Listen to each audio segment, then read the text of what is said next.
I'm Nora McInerny, and this is Thanks for Asking, a call-in show about what matters to you.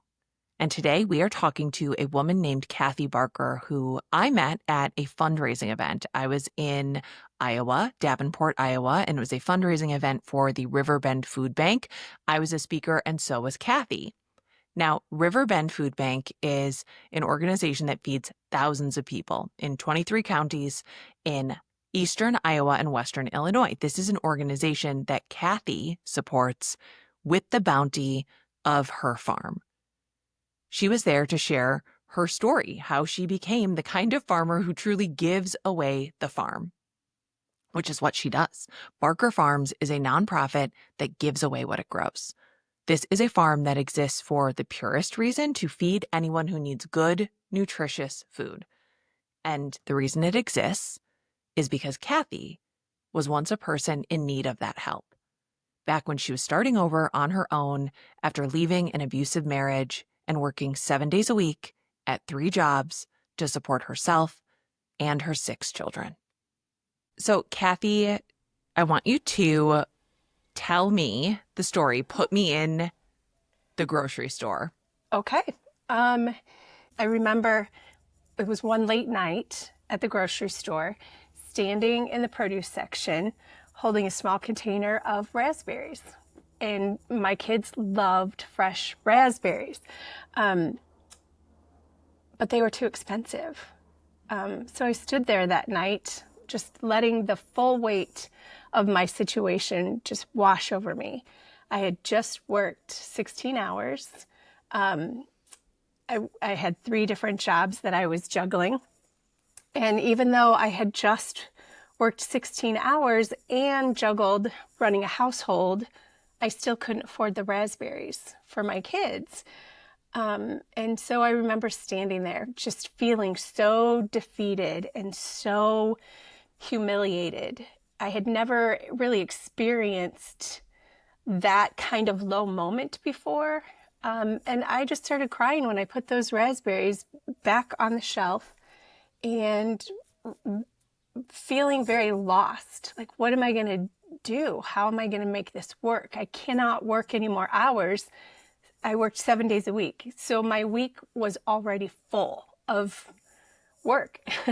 And then trying to juggle kids and their activities and all the stuff that comes with that. So, I was just feeling very lost that night and leaving the store with what I always call belly fillers. It's the inexpensive junk food that fills your belly, but it is not nutritionally sound. So that was probably the lowest, hardest moment for me as a mom, doing all that I could do and still coming up short. What you just described too is like the impossibility of American life as well. There really, it's boggling to think that anybody could work 7 days a week. Yes. And not have enough money for the basic things in life. And also nobody should be working 7 days a week, right? Like you also as a person need rest. You need, time. You need time with those children that you're also trying to raise, which is, this is a time in your life too, where, you were not planning to ever be standing alone in that grocery store debating the cost of raspberries, which, as an aside, why is the container of raspberries so small? Exactly, right? I don't care ridiculous. Any price it is, you're talking 14 raspberries per package. Yes, it's true. It is the most expensive fruit per ounce in the grocery store, which leads me to another point that's just really heartbreaking for me, is that not only are people struggling with food insecurity, so they have to choose the least expensive of all the fruits. So making, the choice of choosing raspberries is something like no one should have to struggle that much with getting fresh, healthy foods that they like. Like apples are Yeah. great, but there's only so many apples you can really eat. Even if You know you're what I switching up mean? varieties, even if you're Exactly. switching up varieties, you're like, Yes, you are correct. totally. There's only so many apples that you can Yep. eat. There's only so many bananas that It's you can true. eat. Or watermelon or cantaloupe or, Yeah. Yeah. everything. So, Yeah. yeah. So, this experience that Kathy was having in the grocery store, being devastated over the cost of raspberries, this is not what her life had always been like. We lived a typical suburban lifestyle. Um, I was lucky enough to stay home. My ex-husband was an IT guy, so he brought home the bacon and I fried it up. And also, I also got to homeschool my kids. So I really had that, you know, that time with them and all that great stuff. But, we had a great house, vehicles. It was one of those things where from the outside looking in, we had it all. And no one really knows what happens behind closed doors. Yeah. So, Yeah. yeah. It's a very brave thing to leave a marriage, especially a marriage that isn't safe for you or your children. Mm-hmm. And there are also consequences to that, which is what you Sure. had to live with too. So you went from Exactly. living like a Mm-hmm. pretty picture perfect from the outside suburban Sure. life Yep. to starting completely over. How do you even do that when you have Yeah. been at home homeschooling? Yes. So it was really hard. So it's truly just taking it one step at a time, like checking off things, what you have to do to accomplish. So it actually took me 7 times to leave my ex-husband before I actually like got out the door, which a lot of people struggle to understand when they don't fully understand domestic violence. Leaving is the hardest, most dangerous thing that you can do. So I tell people I didn't marry an abuser, but I divorced one. And it starts out small, and you make excuses, and all the stuff. And so it took me a lot of trying to leave before actually getting out the door. He also kept tabs on me, like monitoring the computer. And at one point, he had a listening device on the phone, and he heard my phone conversation. So I would tell my girlfriends, I had a waitressing job at night because I was trying to leave, and you can't leave Yeah. without money. So I would tell my girlfriend, on the phone, oh, I made, $20 extra, and I put that away. And I told her in the phone conversation where the money stash was. And so he found it and took it. But it took me a long time to find the listening device. And so that was like a whole interesting thing. Every time I would get ahead, he would pull me back, whether it's finding the money or, taking the spark plug out of the car so you can't leave.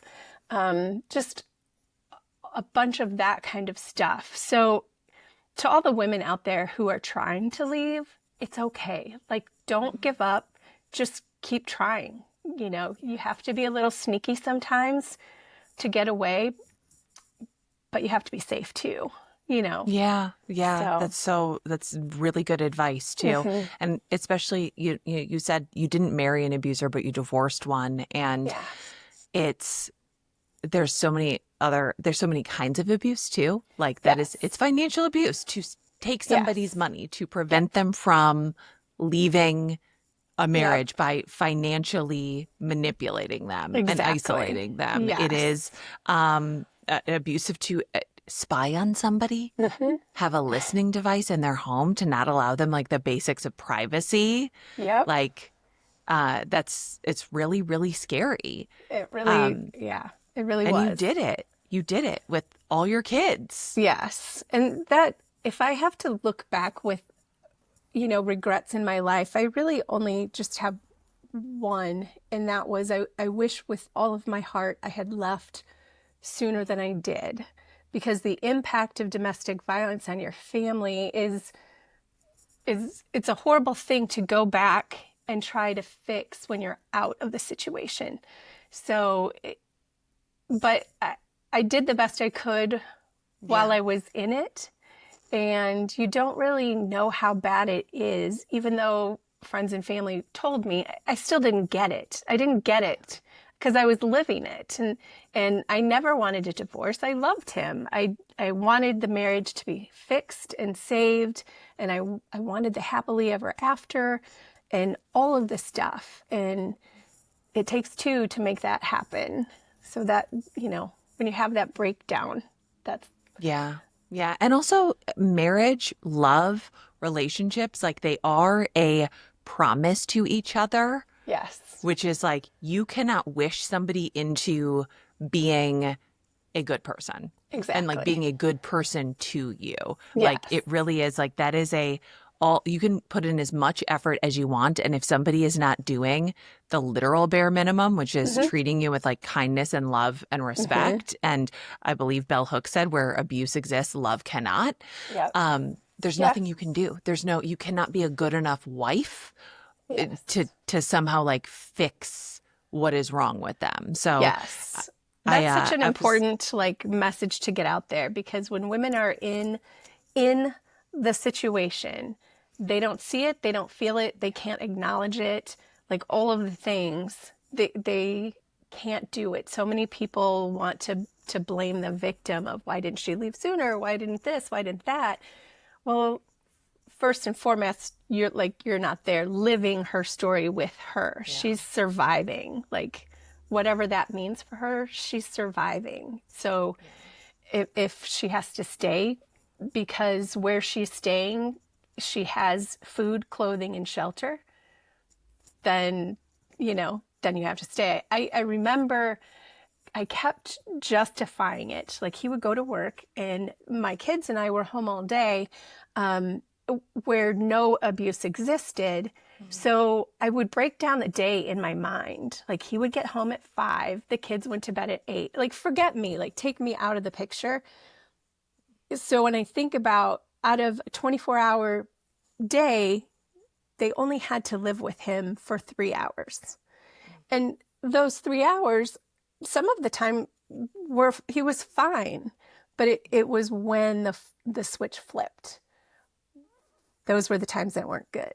So while I was living in it, that's kind of how I justified it. Well, I have 6 kids, not 1, not 2, not 3, but 6 and 9 years. So they're like stair steps.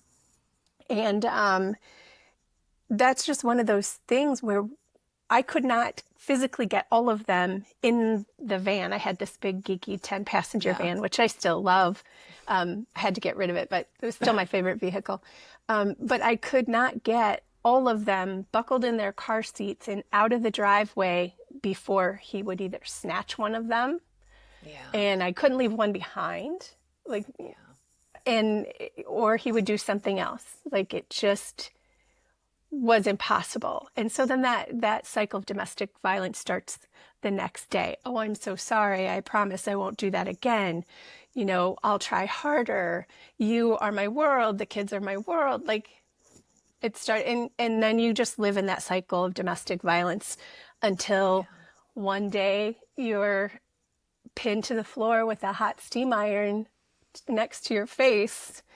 And you realize like, ooh, okay, it's time to leave now.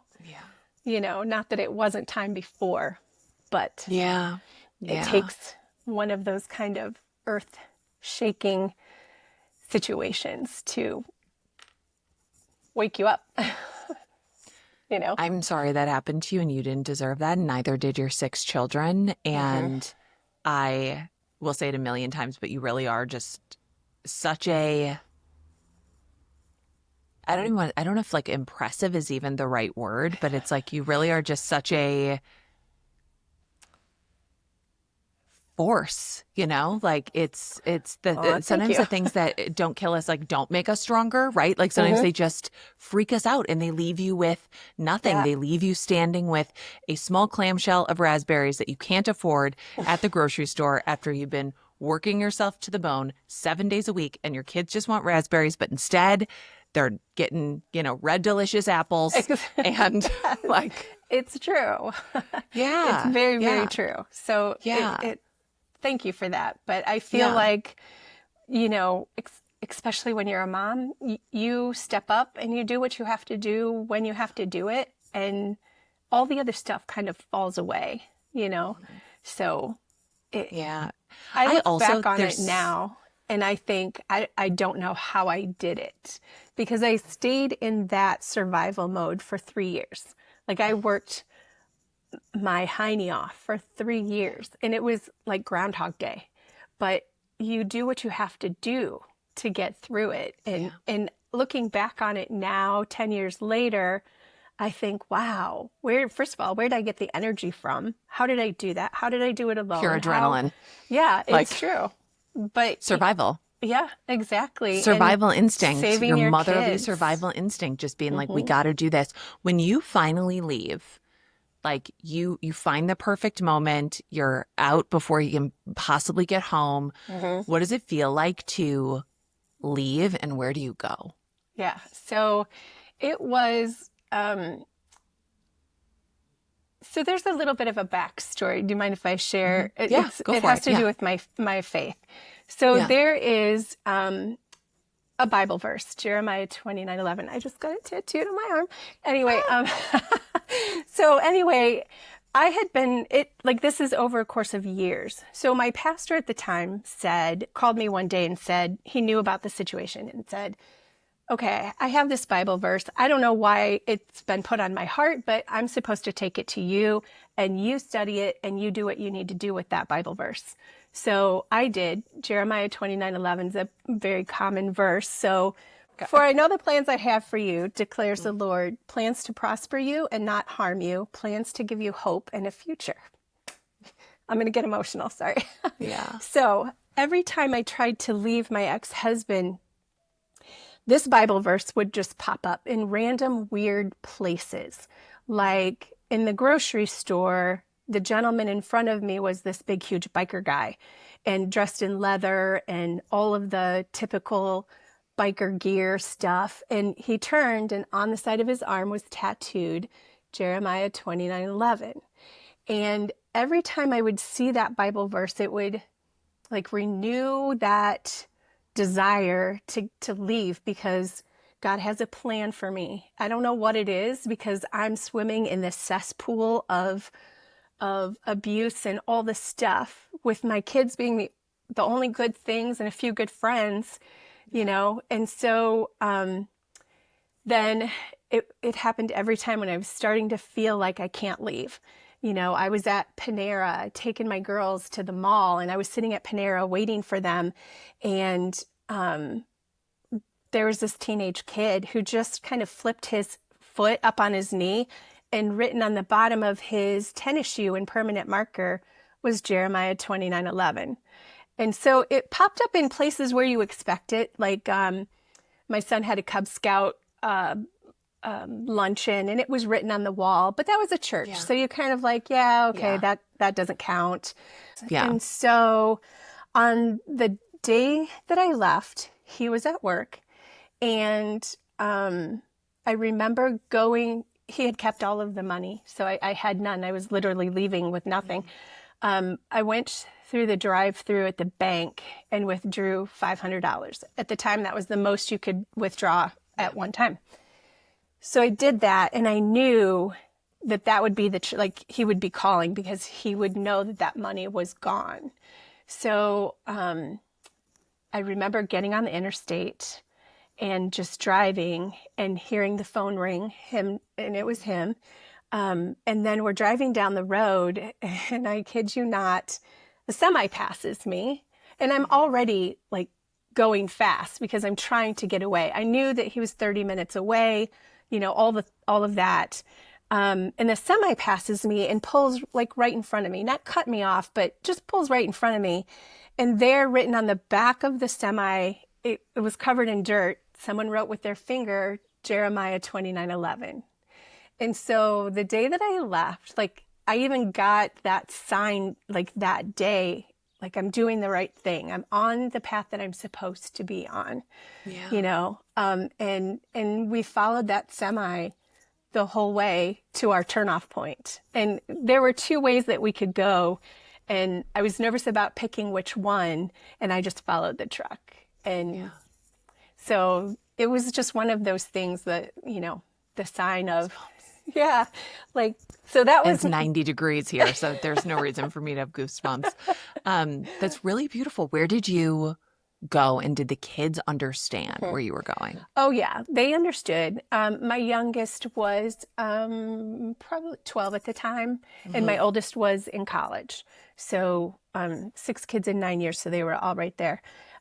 So they did know.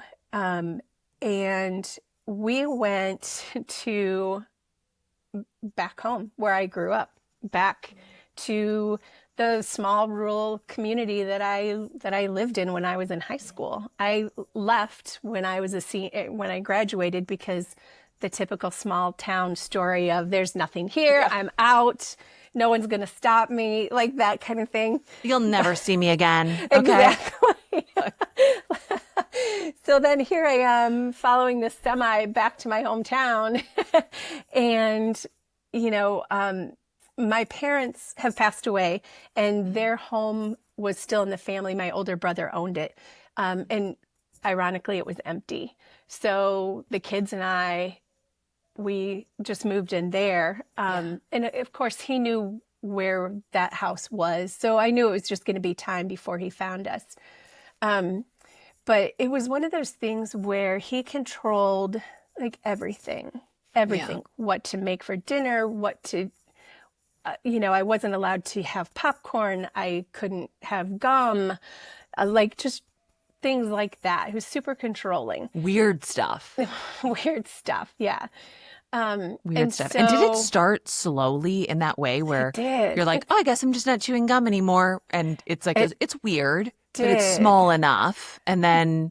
And it wasn't worth like an argument over. And I'm a very laid back person.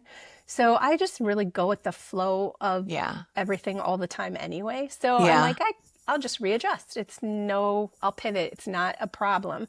But before you know it, you know, you're being told you're not allowed to cut your hair and like all of these things, which is why I have short hair now. I love it. Yeah. So it's just super, super controlling. And I remember that night, after we got moved in, the first night we were there, I didn't know what to cook for dinner because I wasn't being told what to do.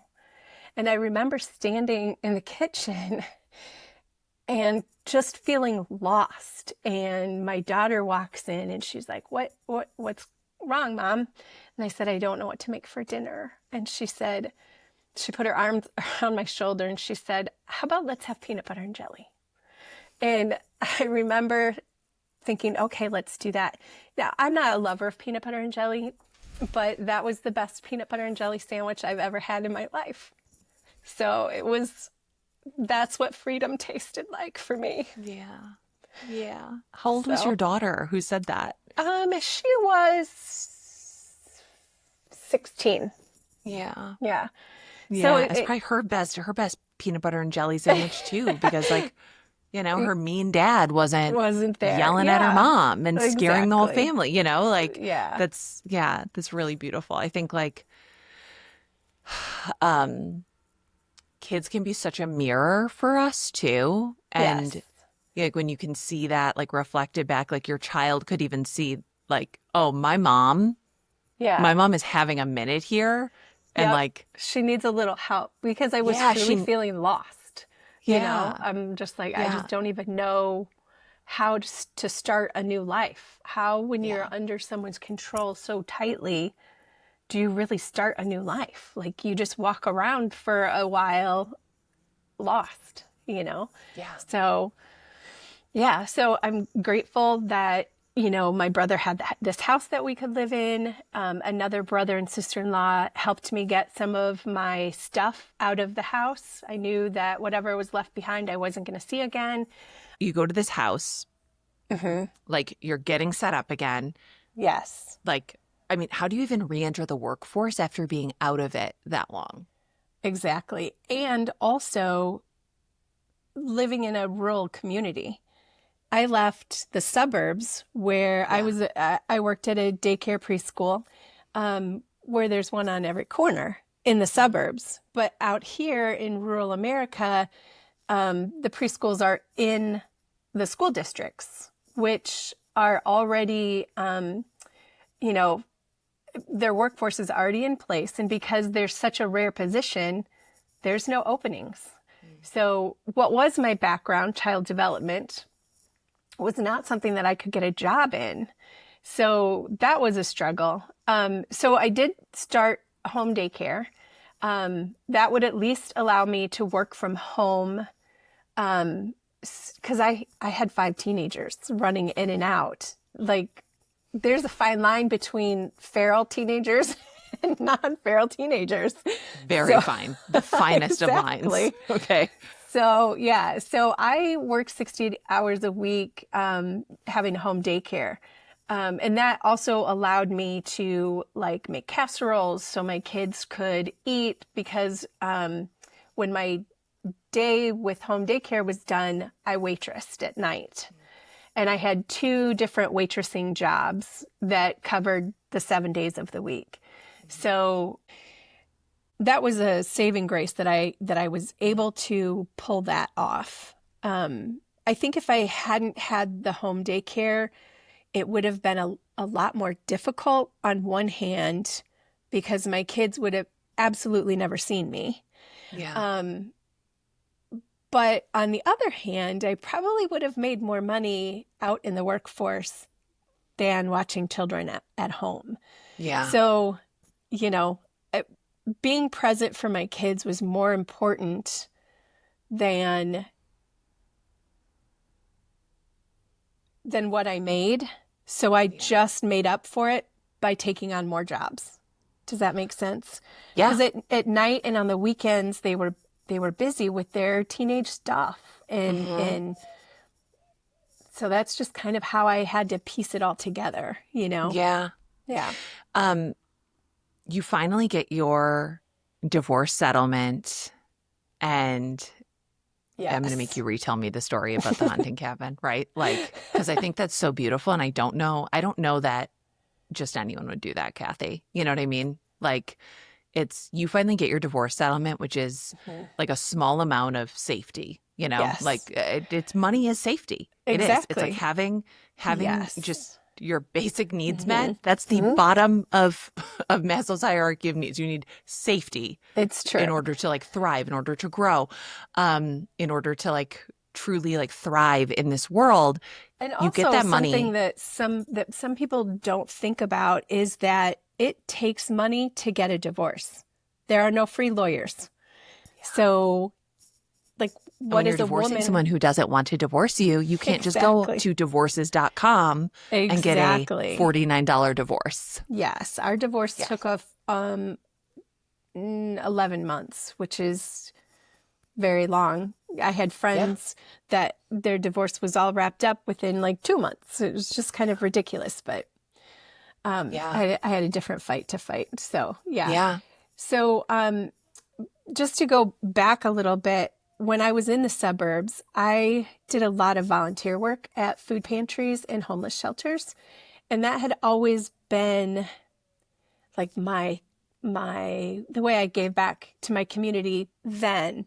And it kind of stemmed from my childhood of growing up on a farm where we raised food and we shared with neighbors and friends, and they shared with us. You know, it was a very communal type of thing back in the day. And so growing up with that as like a moral compass, no one should have to go hungry. There's no reason for it. There just is no reason. It might take some ingenuity and a little thought, but there's plenty of food in our communities. It just has to be collected and given out. So with that being said, I had always wanted to have a mission garden. because when I worked in the food pantries and the homeless shelters, there was never any fresh produce.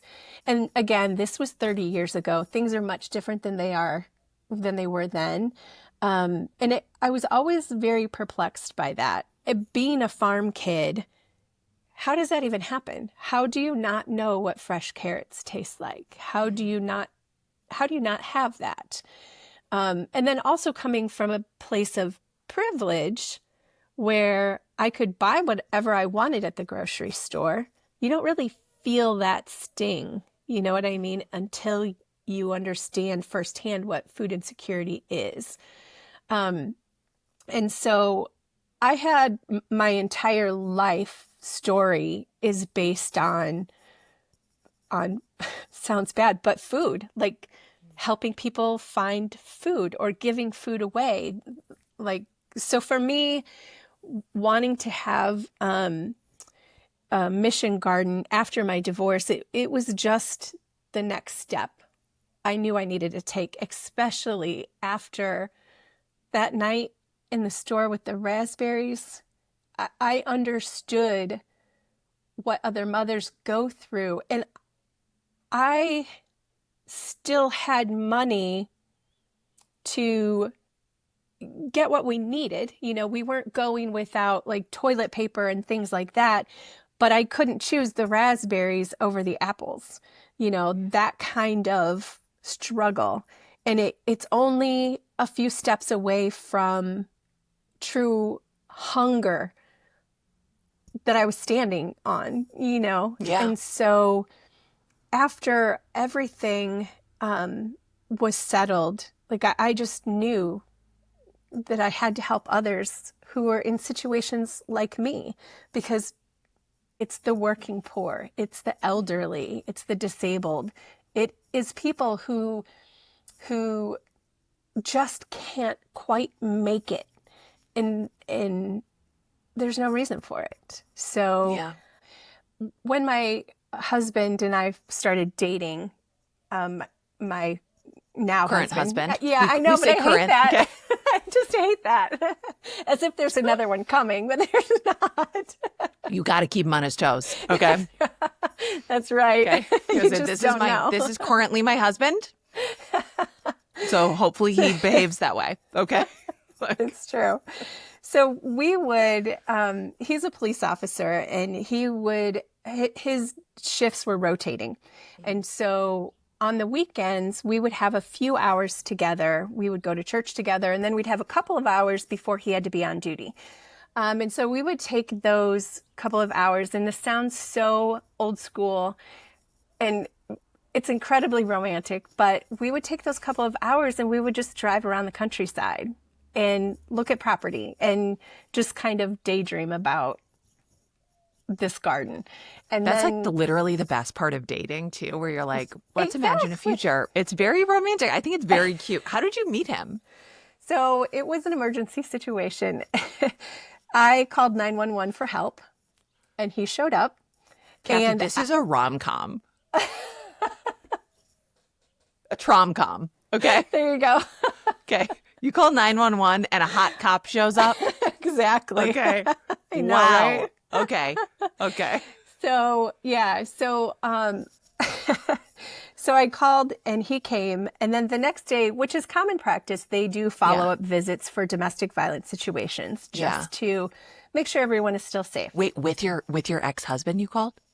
Yes. So then the next day, Trey, my husband, current husband, he came just to do a well check, make sure that we were okay and everything was fine. So I also like to tease my husband about, like, he knew all the drama and he knew all the bad stuff, like within 5 minutes. He knew that I was a middle-aged single mom with 6 kids and a train wreck of a life. And so I like to tease him now because he knew the worst parts of everything within those first 5 minutes, and he still kept coming back. So, and he was like, I might have to make another follow-up appointment. Yeah, exactly. He actually did. He came back then on his day off. And I thought, wow, this is kind of weird, but Okay. Yeah. you know, and then we Yeah. just became friends, and then it became more than that. So it was a slow progression. But yeah, so I don't recommend calling 911 for dating, but it worked. And then we just became friends, and then it Yeah. slowly morphed into more than that. And I remember the day that I told him about my dream of having a mission garden. Yeah. Now, he's a Texas boy where vegetables are an option on a plate. They're not like Meat. Yeah. must have, right? Yeah. So I remember thinking, like, this is going to be the deal breaker. He either supports this idea or not, because I was not about to let another man control my future. I had given everything I had to my ex, Yeah. and I knew I liked him, but I wasn't going to settle. So I tell him that it's always been my dream to have, you know, a mission garden to grow food to give to people who are struggling. And he sat there and he listened to me and he said, so let me make sure I understand this. You want to grow a bunch of food on land that you don't own with money you don't have and give to people who are just crawling out of the same like gutter that you just did. And I said, that's exactly right. And he said, you either have the biggest heart of anyone I've ever met, or you are batshit insane. So, And why not both? and why not both? So, yeah. So, that's kind of how that journey started. And then we started driving around looking for land, and we pulled onto this property. And as soon as I got out of the car, I knew that this place was something special. And it wasn't until we had walked it's 15 acres. We had walked the entire 15 acres. And I had, you know, out in the timber, you're fighting the invasive brush and the fallen trees and everything. And I remember so vividly, like it just happened yesterday. I walked into this clearing and I looked up, and there were wild raspberries everywhere. They filled the entire open space.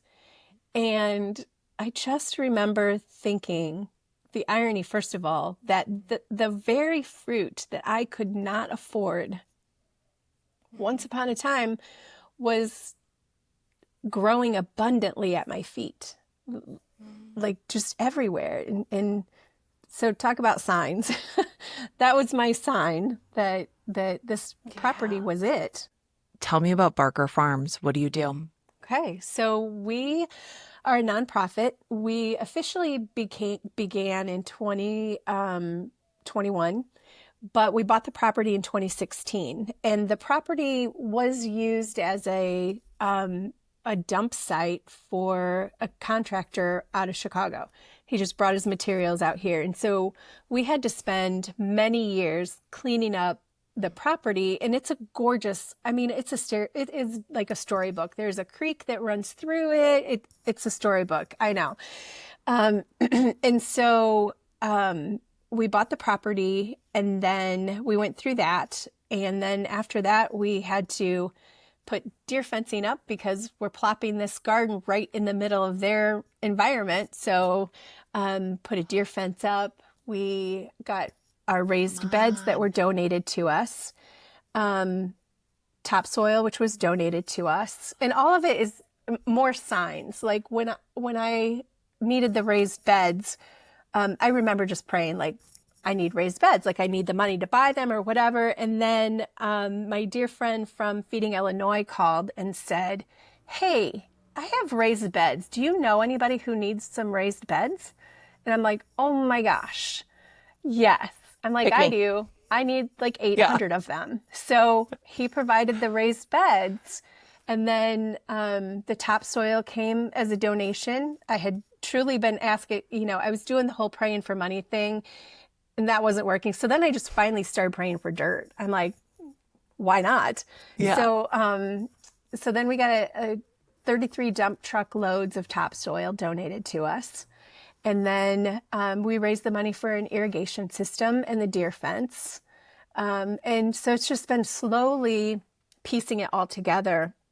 And I still worked full time, and my husband did too, while we were building the infrastructure.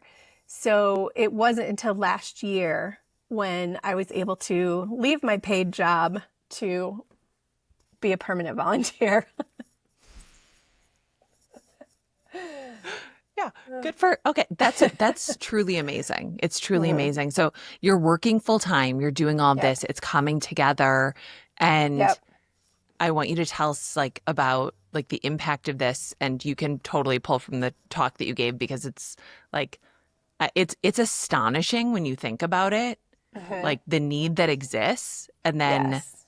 really how little in the big picture, like our big picture, like lives and budgets, how little it takes to take care of each other, which is like the greatest thing that anybody can do, and such a great honor too, to be Yes. able to do it, right? Like, Exactly.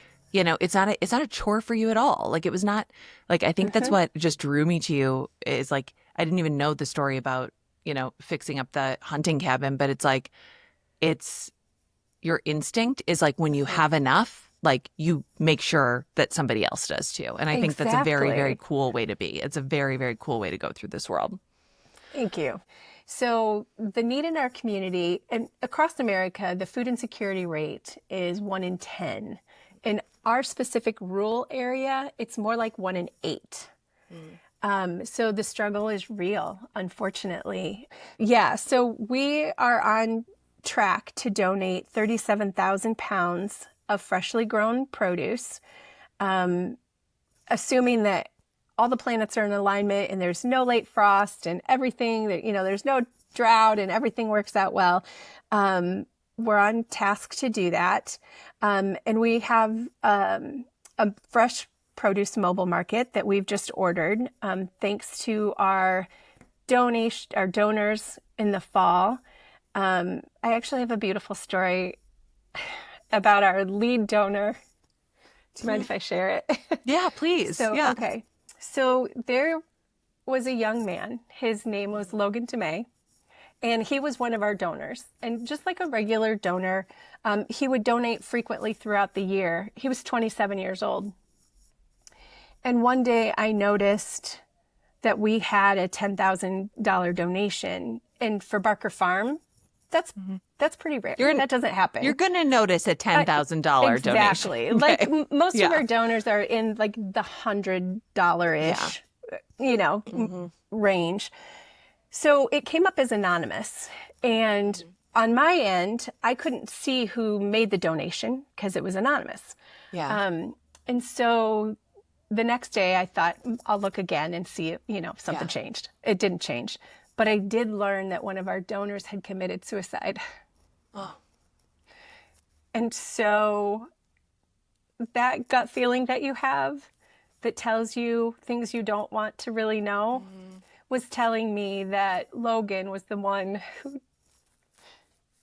who had made this large donation. And after speaking with his mom, she feels very strongly that it was the last thing that he did before he took his life.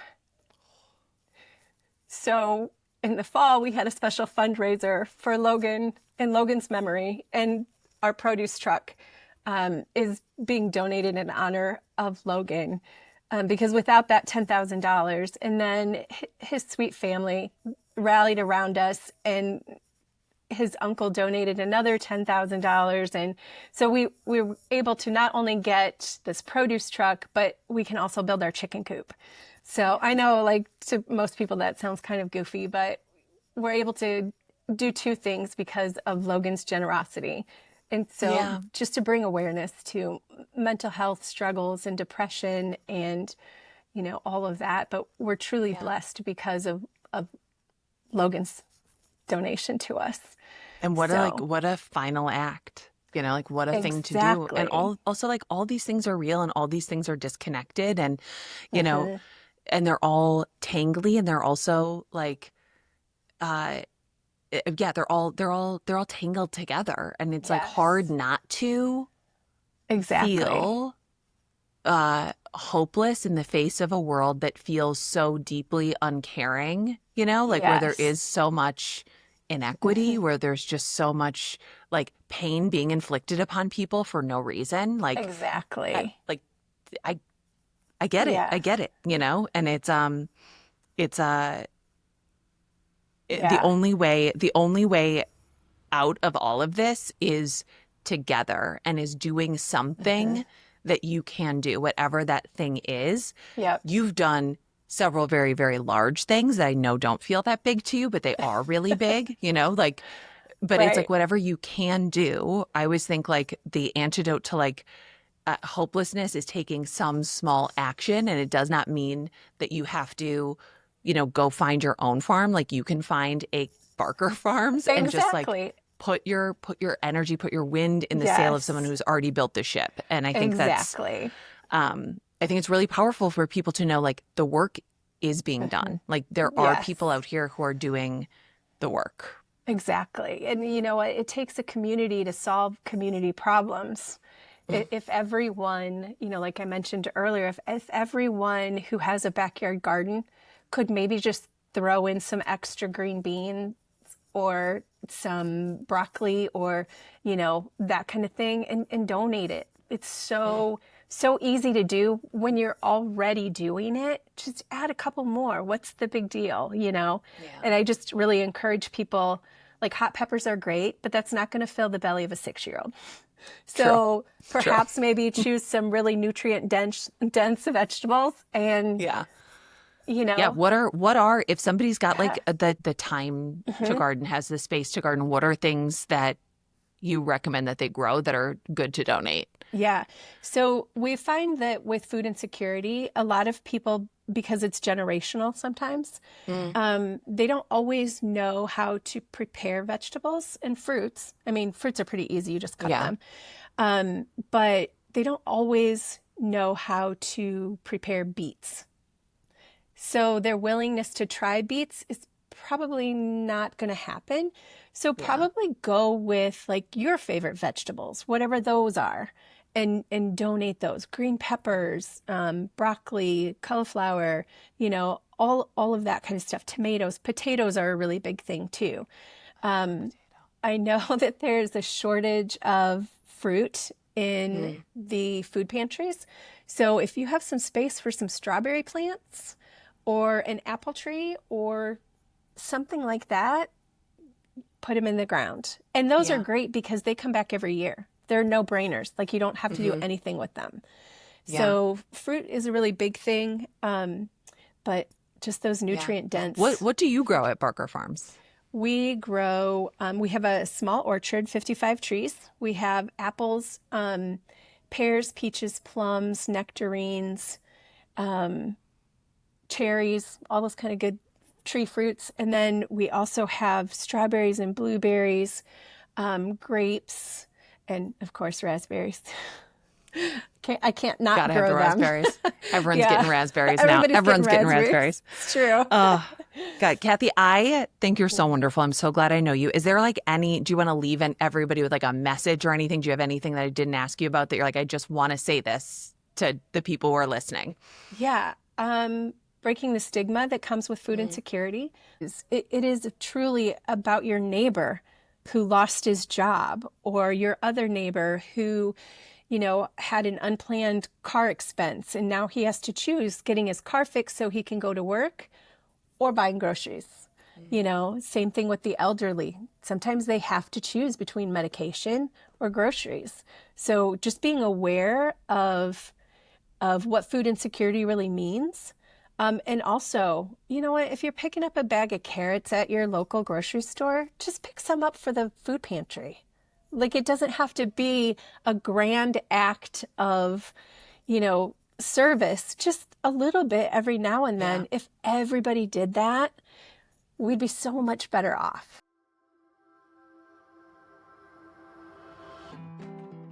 As Kathy said, we would all be better off if we all did just a little bit to help. And especially now when food banks are struggling with federal budget cuts, it matters more than ever. So if you would like to support the Riverbend Food Bank or Barker Farms, we have links in our episode description. And if you want to support your local food bank, yes, go do that. Just do something this week to make things a little better for someone else. I'm Nora McInerny. This is Thanks for Asking. And thank you for being here. We are an independent podcast. We do it that way on purpose. And we exist because of listeners like you, people who give us their time every week, people who share this show with other people, people who rate and review it. And some of you also join over at my Substack, noraborealis.substack.com, and you pay for ad-free episodes, for the full archives. You join our little community over there, and I'm giving a special shout out to our supporting producers. These are people who joined the Substack and said, you know what, I want to pay a little bit more than the listed annual price. And you know what they're doing it for? They're doing it for the love of the game, and they're doing it, I think, to get their name in the credits. And we've got some new names that I'm excited to read, so here we go.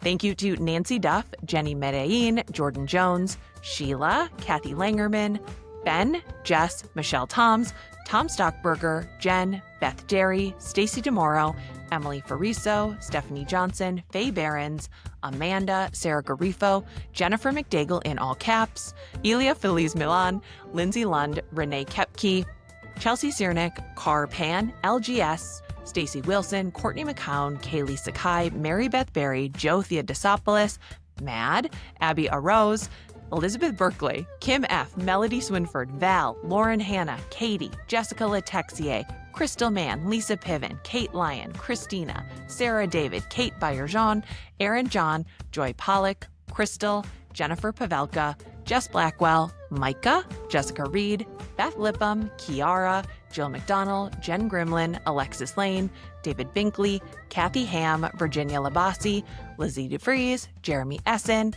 Andrew Brzezinski, Robin Roulard, Nicole Peedy, Monica, Caroline Moss, Rachel Walton, Inga, Bonnie Robinson, Shannon Dominguez-Stevens, Penny Pesta, Kaylee, Dave Gilmore, and Jacqueline Ryder. Thank you guys so much. We will be back next week. Oh, this episode was produced by Marcel Malekebu. Our opening theme music is by Joffrey Lamar Wilson. Our closing theme music is by my young son Q, and Grace Berry does literally everything else.